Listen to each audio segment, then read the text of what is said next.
दोस्तों, किसी के मन की बात जानने के 3 तरीके होते हैं। ये 3 तरीके बड़े सरल हैं। यदि आप इन 3 तरीकों को सही तरीके से समझ लेते हैं तो आप किसी के भी मन की बात जान सकते हो। तो आइए जानते हैं कि एक छोटी सी बौद्ध कहानी से हम किसी के भी मन की बात कैसे जान पाएंगे। एक बार की बात है, एक गांव में 2 भाई रहा करते थे। बड़ा भाई अंधा था और छोटे भाई ने सोचा कि खेत में बहुत जानवर आते हैं और हमारे फसल को नुकसान कर देते हैं। बड़ा भाई अंधा है, गांव में भी बैठा ही रहता है, क्या करता है, उसको खेत में बैठा देता हूँ। वह छोटी सी झोपड़ी बनाता है और अपने अंधे भाई को खेत में ही बैठा देता है और कहता है कि यदि कोई जानवर की आहट आए तो चिल्लाना शुरू कर देना, ताकि वो जानवर हमारे खेत से भाग जाए और हमारे फसल को कम नुकसान होगा। और वो बड़ा भाई भी अपने छोटे भाई की बात मानकर वहाँ खेत में रहना शुरू कर दिया। वहाँ रहते उसको काफ़ी दिन हो गए। एक दिन उसके खेत में एक हिरन भागता हुआ आया और वो खेत के बाड़ को तोड़कर वहाँ से भाग गया। तभी उसका पीछा करते करते एक राजा आया और वो राजा उस अंधे आदमी से पूछता है कि भाई, मैं एक जानवर का पीछा कर रहा था, क्या तुमने उसे देखा है? उसने कहा कि राजा साहब, मैं तो आंखों से अंधा हूँ, लेकिन मैं आपको एक बात बताता हूँ। वह जानवर जो भागा वो आपके लायक नहीं है, आप उसका पीछा मत करो। राजा ये सुनकर बड़ा हैरान हुआ। ये तो अंधा आदमी है, ये भला मुझे कैसे बता सकता है कि ये जानवर मेरे लायक नहीं है? राजा उस व्यक्ति से पूछा, क्यों भाई, तुमने ऐसा क्या उस जानवर में देख लिया कि वो जानवर मेरे लायक नहीं है, मेरे शिकार के लायक नहीं है? तभी वो अंधा आदमी कहता है कि राजा साहब, वो हिरन नहीं हिरनी है और वो गर्भवती है, और गर्भवती हिरनी का शिकार कभी कोई राजा नहीं करता है, इसीलिए वो आपके लायक नहीं है। अब वो राजा और हैरान हो गया। राजा ने सोचा कि ये तो अंधा आदमी है, इसको भला कैसे पता चला कि वो गर्भवती है? राजा ने उस अंधे आदमी को कुछ नहीं कहा और अपने सेना को कहा कि किसी भी हालत में उस हिरन को पकड़ना ही होगा, और वो भी जिंदा, क्योंकि मुझे पता लगाना है कि वो गर्भवती है या नहीं। क्योंकि ये अंधा आदमी बड़े विश्वास से कह रहा है कि ये गर्भवती है, ये हमारा शिकार नहीं है, और यदि वो सच में गर्भवती हिरनी है तो ये हमारा शिकार नहीं है, क्योंकि हम तो हिरन का पीछा कर रहे थे। तभी वो सेनापति वहाँ से जाता है और उस हिरनी का पता लगाता है। थोड़ी देर बाद वो सेनापति जब वापस आता है तब उस राजा से कहता है कि राजा साहब, बात बिल्कुल सही है, वह एक हिरनी थी और वो भी गर्भवती। अब राजा ने सोचा, भला इस अंधे आदमी को कैसे पता चला कि वो हिरनी ही थी और गर्भवती थी? ये तो अंधा है, और यदि कोई आदमी अंधा भी नहीं होता है तो भी उसको कैसे पता चल जाता है कि हिरनी गर्भवती है? ये तो बड़ा पारखी है। अब मुझे ये जानना है कि इस आदमी ने आखिर कैसे पता लगाया। तभी राजा उस अंधे आदमी के पास जाता है और कहता है, भाई, मैं तुमसे एक बात पूछना चाहता हूँ, तुम्हें कैसे पता चला कि वो हिरनी एक गर्भवती है? क्योंकि तुम अंधे हो, तुम्हें तो ये भी नहीं पता चलेगा कि कोई जानवर तुम्हारे खेत में आया है, वो हिरन है या कोई दूसरा जानवर, लेकिन तुमने तो ये भी पता कर दिया कि वो हिरनी है और वो गर्भवती है, तुमको कैसे पता चला? तभी वो अंधा आदमी कहता है कि राजा साहब, जब आप उस हिरन का पीछा कर रहे थे तो वो भागती हुई मेरे खेत में आई। मेरे खेत की जो बाड़ है वो इतनी ऊंची नहीं है, छोटी है। यदि कोई हिरन होता तो वो उसको फांद कर चले जाता, लेकिन ये जो हिरनी थी वो बाड़ को तोड़ कर भागी, क्योंकि यदि वो कूद कर जाती तो उसके बच्चे को उसको नुकसान हो सकता था। और इसी बात पर मैंने ये पता लगा लिया कि वो गर्भवती थी, इसीलिए वो हिरनी बाढ़ तोड़कर वहाँ से निकल गई। तभी राजा को समझ आया कि ये आदमी भले अंधा है लेकिन बड़ा ज्ञानी है।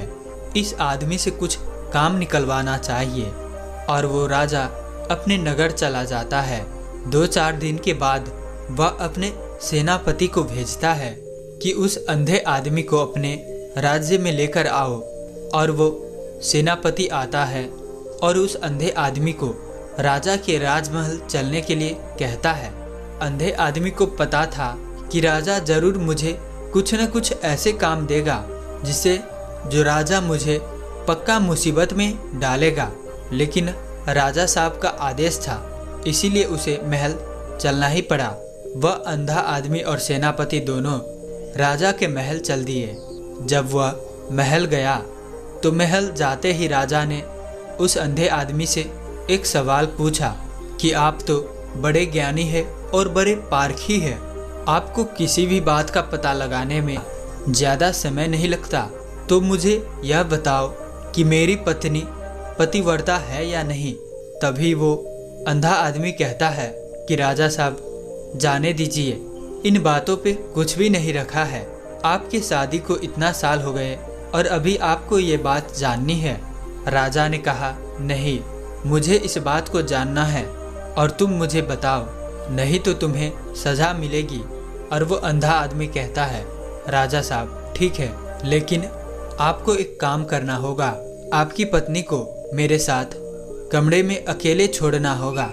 तभी वो राजा इस बात पर हामी भर लेता है और अपनी पत्नी को और उस अंधे आदमी को एक कमरे में छोड़ देता है। तभी वो अंधा आदमी राजा की पत्नी को कहता है, आप मेरी एक उंगली को पकड़िए। इस बात पर वो रानी बहुत गुस्सा हो गई और उस अंधे आदमी को पकड़ पकड़ कर पीटने लगी, कभी हाथों से, कभी लातों से, तो कभी उल्टा पटक पटक कर उस अंधे आदमी को रानी ने पीटा। उसके बाद वो अंधा आदमी जैसे तैसे छुड़ाकर राजा के पास पहुंचा और कहा कि राजा साहब, आपकी पत्नी पतिव्रता नहीं है। इस बात पर राजा बहुत हैरान हुआ और राजा अपनी तलवार निकालता है और सीधा रानी के पास पहुंचता है और कहता है, रानी, मैं तुमसे जो सवाल पूछ रहा हूँ उसका सच सच जवाब देना, और यदि तुमने झूठ कहा तो मैं तेरा अभी सर कलम कर दूंगा। और वो राजा पूछता है कि तुम मुझे बताओ कि तुम पतिव्रता हो या नहीं। तभी वो रानी कहती है कि राजा साहब, भले मुझे मार देना, लेकिन मैं पतिव्रता नहीं हूँ। अब राजा अपने मन में एक तरफ से खुश भी हुआ कि जो उस अंधे आदमी ने कहा वो बात सत्य निकली। और वो राजा उस अंधे आदमी के पास आता है और आते ही उस अंधे आदमी से पूछता है कि भाई, तुम्हें कैसे पता चला कि मेरी पत्नी पतिव्रता नहीं है। तभी वो अंधा आदमी कहता है, देखिए राजा साहब, मैंने आपकी पत्नी को सिर्फ इतना सा कहा कि आप मेरी एक उंगली पकड़ लीजिए, और उस बात पर आपकी पत्नी इतनी गुस्सा हो गई कि मुझे लात घुस्सों से पीटने लग गई। अब जरा आप सोचिए कि मैंने तो सिर्फ उंगली पकड़ने को कहा, भला कोई औरत पराये मर्द को कैसे छू सकती है। और इसी के चलते उन्होंने मुझे पीटा, और वो पीटा तो हाथ पैर सब कुछ मेरे में लगा दिए, तो वो भी तो एक छूना ही हुआ, क्योंकि पतिव्रता नारी कभी भी पराये मर्द को छुएगी नहीं। और यदि मैंने उंगली पकड़ने के लिए कहा तो आपके पत्नी को मना कर देना चाहिए था, लेकिन उन्होंने मुझे पीटना शुरू कर दिया और पूरे मेरे शरीर को छू लिया। अब आप ही बताइए कि वो नारी कैसे पतिव्रता हो सकती है। उसके बाद वो राजा ने कहा कि सच में कोई ज्ञानी आदमी हो तो तेरे जैसा हो। उसके बाद वह राजा कहता है कि मेरा एक आखिरी सवाल का जवाब और दे दो, उसके बाद मैं तुम्हें जाने दूंगा। वो राजा कहता है, मुझे ये बताओ कि क्या मैं सच में अपने पिताजी का बेटा हूँ या फिर किसी और का। वह आदमी कहता है, राजा साहब, इस बात से क्या लेना देना, आप किसी की भी औलाद हो, लेकिन हो तो इस नगर के राजा। राजा ने कहा, नहीं, पूरी जिंदगी मेरे दिल के अंदर ये बात खटकती रहेगी, इसलिए मुझे इस बात का जवाब दे दो, इसके बाद तुम भले चले जाना। उसके बाद वह अंधा आदमी कहता है कि राजा साहब, इसके लिए तो मुझे आपके माँ के पास भी जाने की जरूरत नहीं पड़ेगी। मैं आपको इसका जवाब यहीं से दे दूंगा।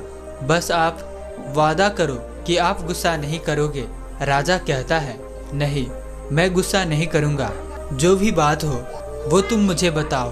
उसके बाद वो अंधा आदमी कहता है, राजा साहब, आप हो तो अपने पिता के ही पुत्र, लेकिन आपके ऊपर एक कंजूस सेठ की छाया पड़ी है। उसके बाद वो राजा और भी गुस्सा हो गया और तलवार निकालकर अपने माँ के पास जाता है और कहता है, माँ, जो भी बात हो मुझे सच सच बताना, और यदि सच नहीं बताया तो मैं यहीं आपके सामने ही आत्महत्या कर लूँगा। मुझे ये बताओ कि क्या मैं सच में अपने पिता के ही पुत्र हूँ। उसके बाद वो माँ कहती है कि बेटा, तू है तो अपने पिता के ही पुत्र, लेकिन तुम्हारे ऊपर एक कंजूस सेठ की छाया पड़ी हुई है।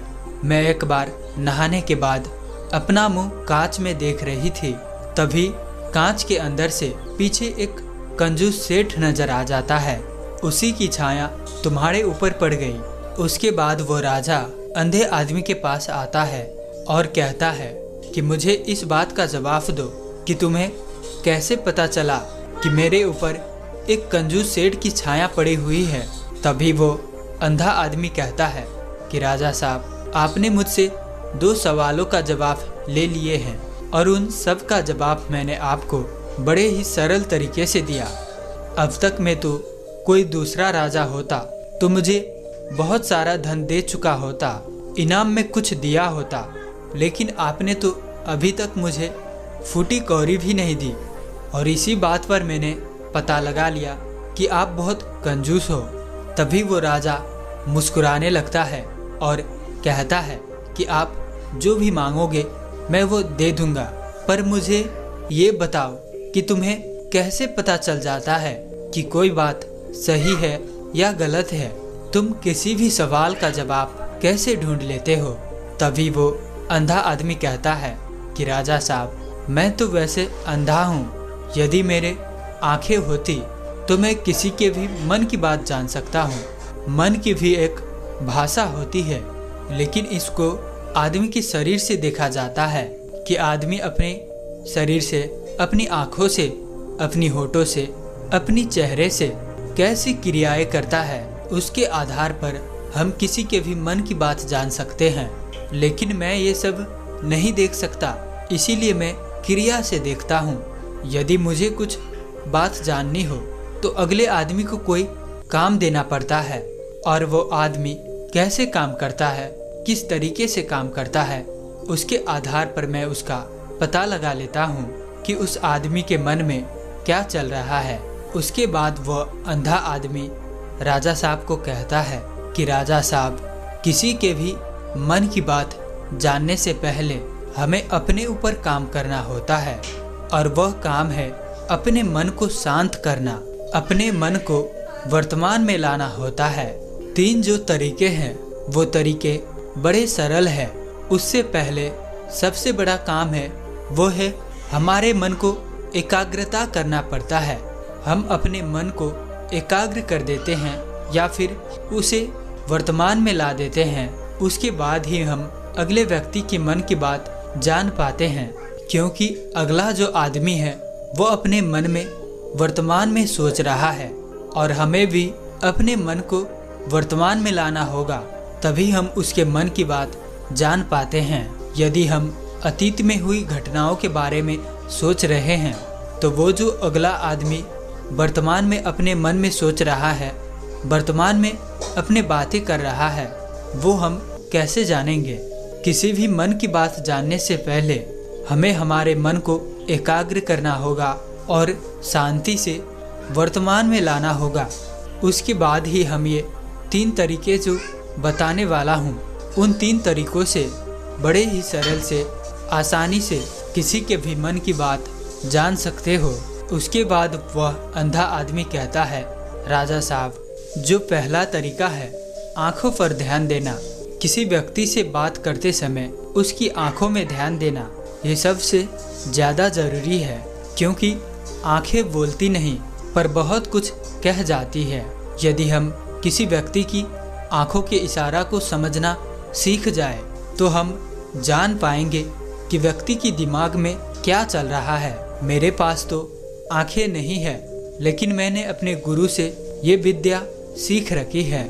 बहुत समय पहले मेरे पास आंखें थी। उस समय मैं लोगों की बात अपने आंखों से ही जान पाता था। आपको किसी आदमी की आंखों के अंदर बहुत से बातों को गौर करना होगा, जैसे कि वो कैसे आंखें झपका रहा है, वो किधर तरफ देख रहा है। यदि उसकी आंखें इधर उधर घूम रही है, जैसे कि जब आप बात कर रहे हो तो अपनी आंखों को वो किस तरफ मोड़ रहा है, ऊपर मोड़ रहा है, नीचे मोड़ रहा है या आसपास में मोड़ रहा है, या उसकी आंखें खुश नज़र आ रही है या फिर निराश नज़र आ रही है। जैसे कि एक चोर होता है, जब उसकी हम आंखों में देखते हैं तब हमें पता चल जाता है कि अगले आदमी ने कोई गलती की है। उसी तरीके से जैसे कोई चालाक आदमी होता है, उसकी आंखों की चाल एक अलग तरीके की होती है। जब आप किसी के आंखों में देखना शुरू करेंगे तब आपको पता चलेगा कि उसकी आंखों की एक भाषा होती है। दूसरा तरीका है चेहरे की हाव भाव। मन की बात समझने के लिए चेहरे की हाव भाव को समझना बहुत जरूरी है। कभी कोई व्यक्ति अपने चेहरे से, जैसे कि नाक, होठ और भावों से बहुत कुछ कह जाता है। फिर आप किसी व्यक्ति के चेहरे पर गौर करेंगे तो आसानी से आप समझ पाएंगे कि कोई व्यक्ति निराश है या उदास है या फिर खुश है। वह फिर अपने अंदर क्या फील कर रहा है। उसका चेहरा बोलता है। चाहे इंसान अपने जुबान से कुछ बोले या ना बोले, लेकिन उसका चेहरा सब कुछ बता देता है। जैसे कि कोई 10-15 आदमी खड़े हो और वहाँ पर कोई पुलिस आ जाती है, तो जैसे जो चोर होता है वह अपने आप उसके चेहरे से पता चल जाएगा कि यह चोर है। उसका चेहरा उतर जाएगा, वह निराश हो जाएगा, वह इधर उधर देखना शुरू कर देगा या फिर उसका गला सूखना शुरू हो जाएगा। वह साफ तरीके से बोल भी नहीं पाएगा। ऐसी कुछ तरीके होते हैं, हाव भाव होते हैं, हमें उसे समझना होगा। आपने कभी ध्यान दिया होगा कि यदि कोई आदमी आपसे झूठ बोलता है तो उसका गला सूखना शुरू हो जाता है। वो बार बार अपने गले को गीला करता रहेगा या फिर वो पानी पीने लगेगा। जो झूठ बोलता है उसके चेहरे पर हाव भाव आ जाते हैं।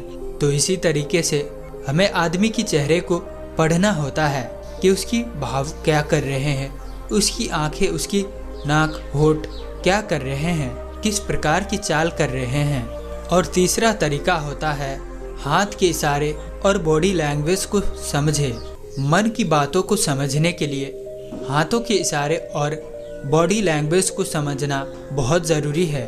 कोई व्यक्ति जब भी बात करता है तो वो अपना हाथ जरूर हिलाता है। हाथों के साथ साथ व्यक्ति अपने शरीर से भी इशारा करता है। हाथों, शरीर और पाँवों के इशारों से हम समझ सकते हैं कि व्यक्ति हमारे बातों पर कितना ध्यान दे रहा है और उसके मन में क्या चल रहा है। बॉडी लैंग्वेज को देखने के लिए उसके हाथ मटकाने, हाथ को मोड़ के रखने, शरीर मटकाने, झुकने, बैठने, मुड़ने, बार बार हाथों को चेहरे पर लाने, हाथों को बाहों में मोड़ के रखने, हाथों को एक दूसरे से मसलने, पैरों को हिलाते रहने, ऐसी बहुत सी क्रियाएं होती है, उस पे हमें ध्यान देनी होती है। मन की बातों को समझने के लिए हमें बॉडी लैंग्वेज को समझना होता है। यदि हम इन तीनों तरीकों को सही तरीके से ध्यान देकर इन तीनों विधियों को समझ लेते हैं, तब हम बहुत ही जल्दी किसी भी आदमी के मन की बात समझ लेते हैं। क्योंकि आदमी के हाव भाव, जो आदमी के मन की बात होती है, वो सीधे उनके शरीर पर दिखती है। उनकी आंखें, हाव भाव उनकी चेहरे पर दिखती है, उसके शरीर पर दिखती है। तो उससे हम समझ लेते हैं। बस हमें उसकी भाषा आनी चाहिए। उसके बाद हम बड़ी जल्दी आदमी के मन की बात जान सकते हैं। लेकिन उससे पहले हमें हमारे मन को एकाग्र करना होगा, पूरी तरीके से शांत करना होगा। मन को हमें वर्तमान में रखना होगा। यदि हम किसी आदमी के बॉडी लैंग्वेज को समझ रहे हैं और हम भविष्य या भूत के बारे में सोच रहे हैं, अतीत में कोई घटना हुई, हम उसके बारे में सोच रहे हैं, तो फिर हमारा दिमाग बॉडी लैंग्वेज को नहीं समझ पाएगा। इसीलिए उसे एकाग्र करना होगा और वर्तमान में लाना होगा, तभी हम अगले आदमी की बॉडी लैंग्वेज को सही तरीके से समझ पाते हैं। बहुत लोग जो दूसरों की मन की बात जानते हैं वो बस यही करते हैं, अगले आदमी की आंखें, चेहरे और उसकी बॉडी लैंग्वेज को समझते हैं। उसी से आदमी दूसरे की मन की बात बड़ी सरलता से समझ लेते हैं।